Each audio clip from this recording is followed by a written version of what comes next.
Hi everyone, I hope you all are doing well. Tonight I'm here with another video for the English grammar series.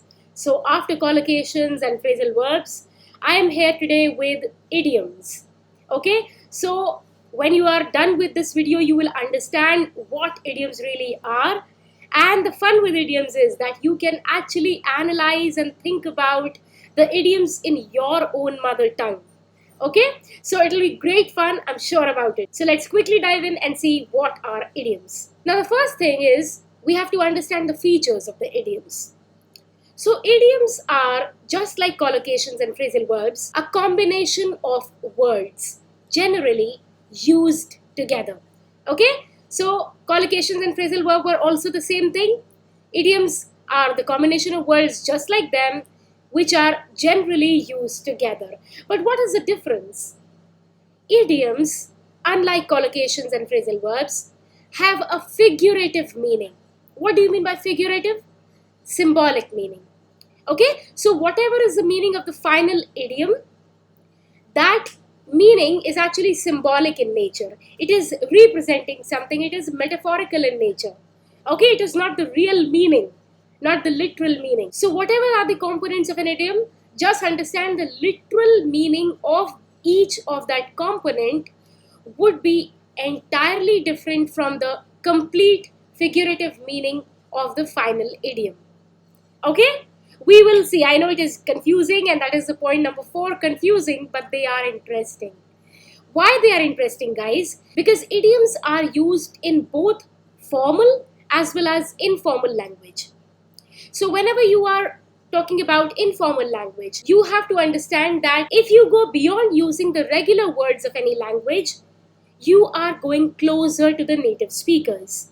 And because you're going closer to the native speakers, you are coming closer to any culture. Okay, you tend to sound more natural in any casual conversation. So please keep that thing in head, and that is the reason idioms are really interesting to learn. So for now, let's see what are the most commonly used idioms and do they have these features or not. Okay, number 1, the most famous one, raining cats and dogs. Now if you go by the literal meaning of each component, you know it is impossible.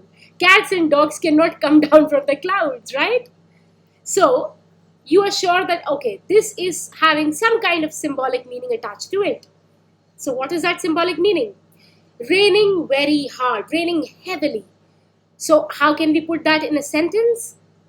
I couldn't reach the station in time as it was raining cats and dogs. That means it was raining very heavily. Alright?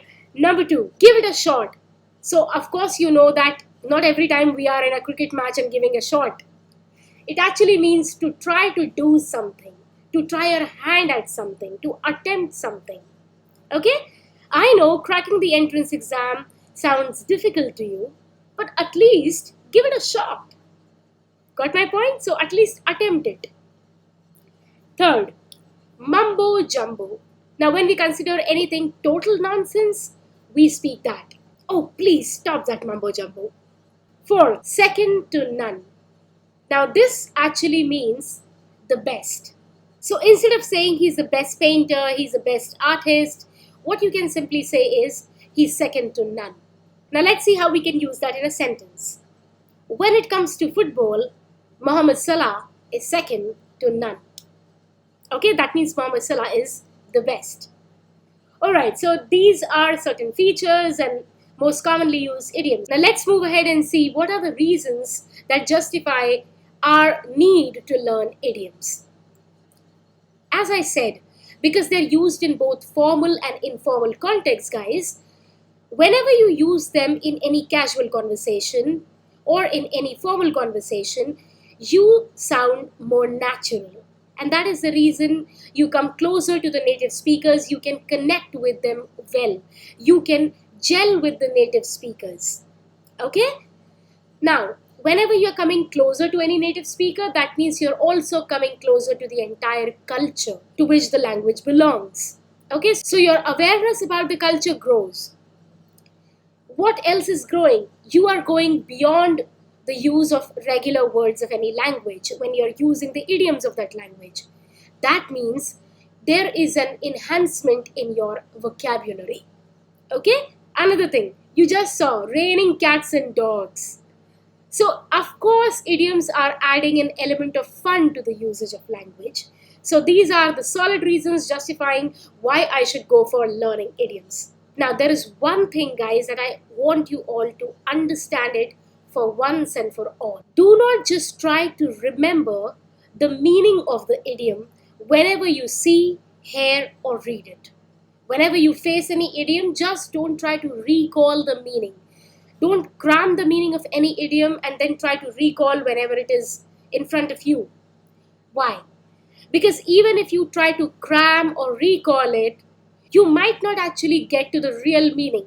Because unless you perceive and understand the entire context, the context in which that particular idiom is getting used, unless you understand and perceive that context, the real meaning of that idiom in that context will not be clear to you. That's why always try to understand the context first. Only then you will understand why the particular idiom is getting used in that context. Okay? Now let's move ahead and see what are the types of idioms that we have. For the purpose of this video, what I have done is I have divided this idioms game under two categories. Number one, pure idioms. Number two, contrasting idioms. Okay, so let's check the first category first. Pure idioms are those the meaning of which cannot be logically deduced by the meaning of the individual components. So whatever are the individual components, the literal meaning of those components cannot help you to deduce by logic the meaning of the final idiom. For example, raining cats and dogs. Okay, let's see what are the other examples in the same category. Wrap my head around. You literally cannot wrap your head around something. Again, this has a symbolic meaning, which is to understand something.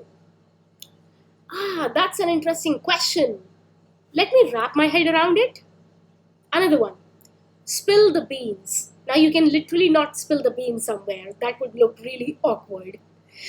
This actually means revealing a secret information. Do not spill the beans about her birthday surprise. Okay, so do not reveal that we are planning a birthday surprise for her. Another one.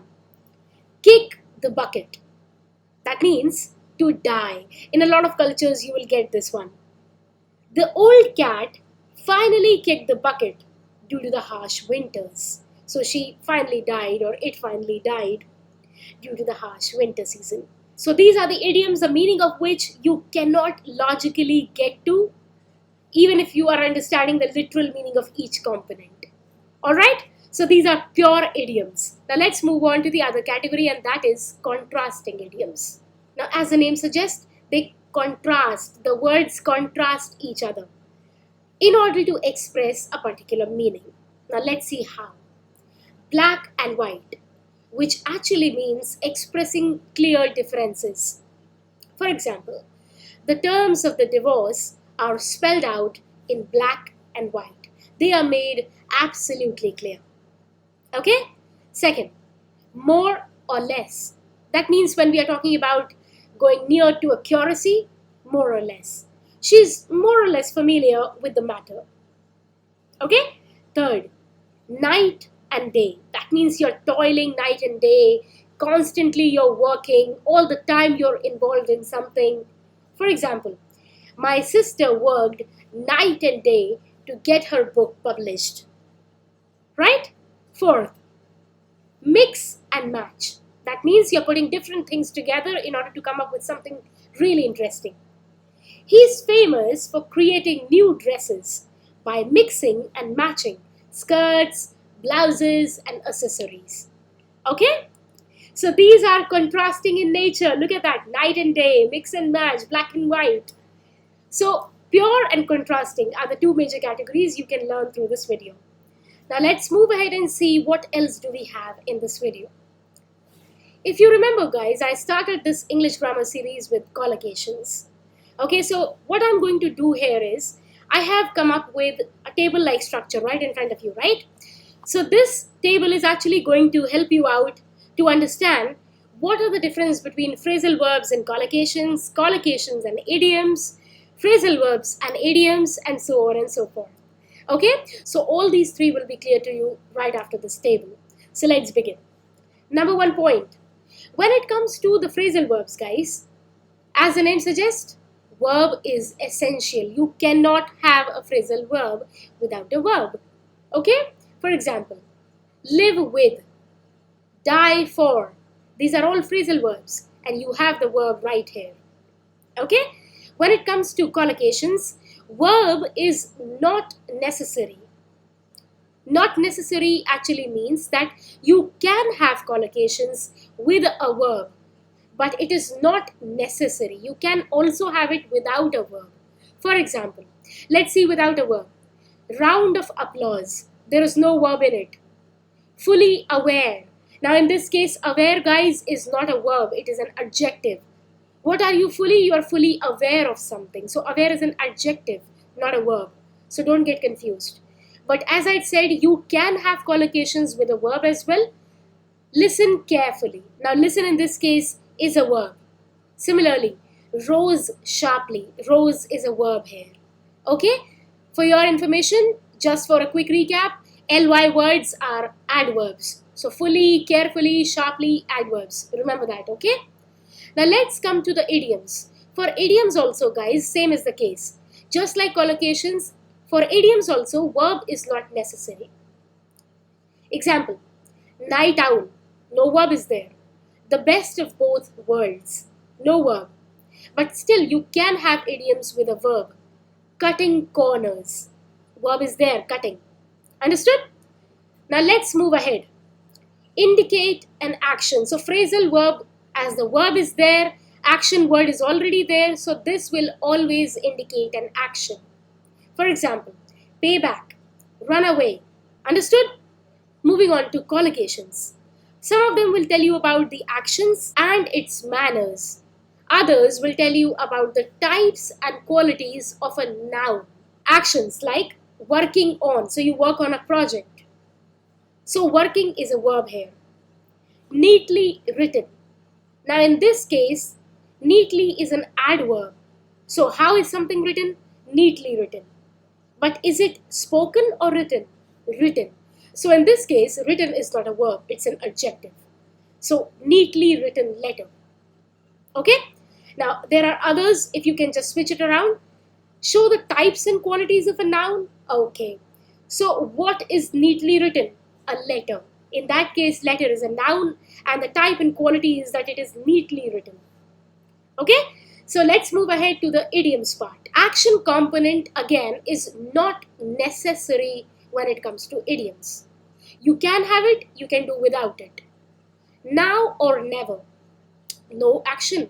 Unless it is used in a sentence, this particular idiom is not having any action component to it. Okay? Second, right off the bat.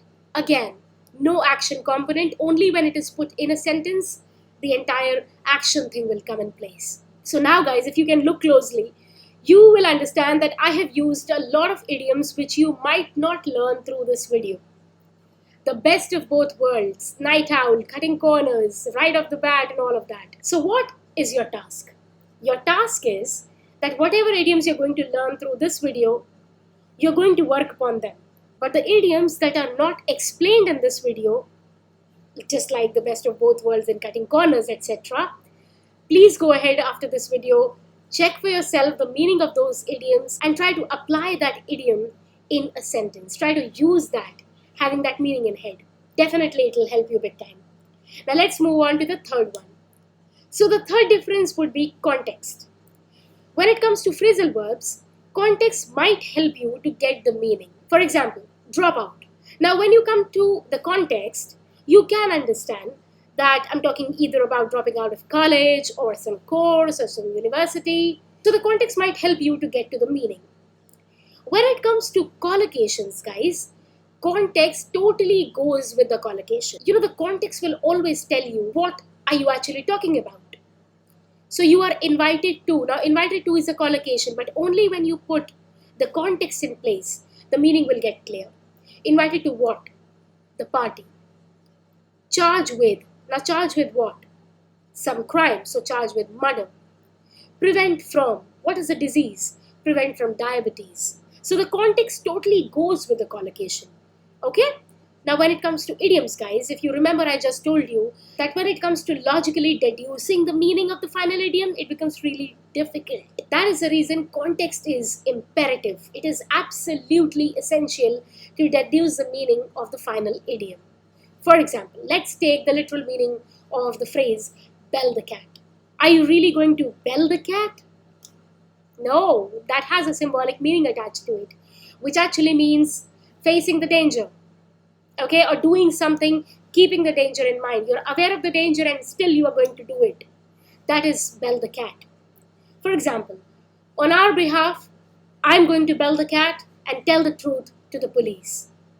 That is belling the cat. Okay, now let's move ahead to the fourth one. Literal meaning of the component words might help in deducing the meaning of the final phrasal verb. That means whatever is the real meaning of the component words, it might help in understanding what the final phrasal verb actually means. For example, get away. So you get away from some place, right? If you're feeling irritated and agitated, you get away from that place. Look for. You always try to search for something. You look for something.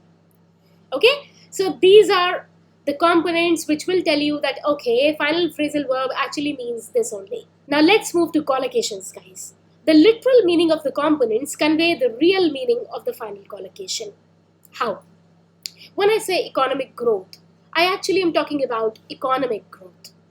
When I say keenly observe something, that means observe something with keen interest, with keen eyes, so that you can have those minute details in front of you. This is actually conveying the real meaning of whatever I want to say through this collocation. Now, let's move to the idioms part. Here, as we know the drill by now, the meaning of the final idiom can hardly be deduced through the literal meaning of the component parts. For example, beat around the bush. Now you can literally not go and beat around the bush. Bite the bullet. Can you really do that? No. So these two definitely are having a symbolic meaning attached to it. So your task is to find the meanings of these two idioms and use them in sentences of your own. So these are 4 points that show how phrasal verb collocations and idioms are different from each other. Let's move ahead and see what else do we have. Find out. Of course, I always come up with some exercises. So here, what I've done is that I have come up with certain idioms, 10 in particular, and I've got their meanings for you. What you have to do is to understand these idioms with their meanings and try to use them in your own sentences appropriately. Okay, so let's check it out. Number 1, laughter and tears. That means joy and sorrow. Number 2, feeling under the weather. So when you feel under the weather, that means the weather has affected you. So you feel sick. Beat around the bush. Now here it is.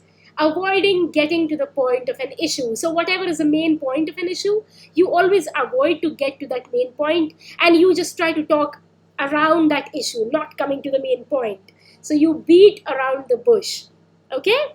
Number 4, get your act together. Now this is something like an order, get your act together. Start doing things in an effective way. 5th, read between the lines. Now when you have to find the meanings that are indirectly expressed but are intended, somebody wants you to find those meanings on purpose, but still that person is expressing them indirectly, then he might say, please read between the lines and you will get the meaning. Okay? 6th, ins and outs. She knows me in and out. That means all the finer details of my character are known to her. Finer details of something. Ins and outs. 7th, now or never. You have to do it. It is now or never. That means you are conveying some urgency. Okay? You cannot delay something. 8th, call the shots. That means to take an initiative to decide over something. For example, someone of us has to call the shots. Okay? So there is some kind of situation going on in which someone has to take an initiative to take a final decision. That is the place you can use call the shots. 9th, my personal favorite, The tail is wagging the dog. Now, usually the dog wags the tail, but here the tail is wagging the dog. That means I'm actually talking about a situation in which a less important person is controlling the more powerful or the more important person. So that is the reason the tail is wagging the dog. 10th, break a leg.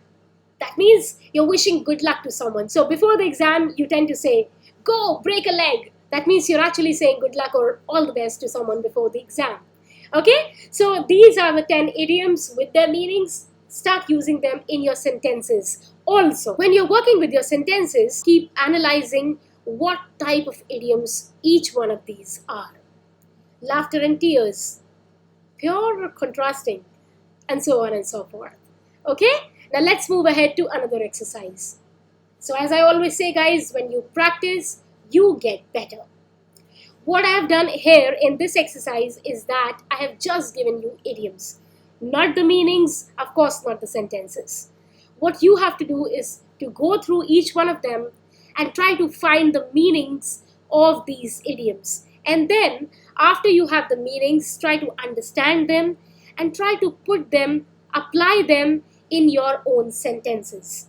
Okay? Change hands, hue and cry, fair and square, and so on and so forth. Also, again, when you're working with your sentences, try to think about the type of the idioms. Change hands, hue and cry, what are those, pure or contrasting?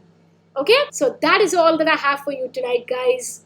If you have any issues regarding this video or any other video, or if you want me to come up with any particular video for you, do let me know through any handle you feel like. You can get connected to me on Instagram, Malvika Educator, Facebook, Malvika J. You can always write anything to me, any of your queries on malvika.educator@gmail.com. And the most important place is the Telegram group, guys. So please keep sharing the Telegram group Malvika J English with anyone and everyone you think might be needing this English channel. Okay? Till then, guys, keep learning, keep practicing, and keep sharing the video. And don't forget, I come up with new videos every Tuesday and every Friday. Till then, take care. Good night. Ta-da!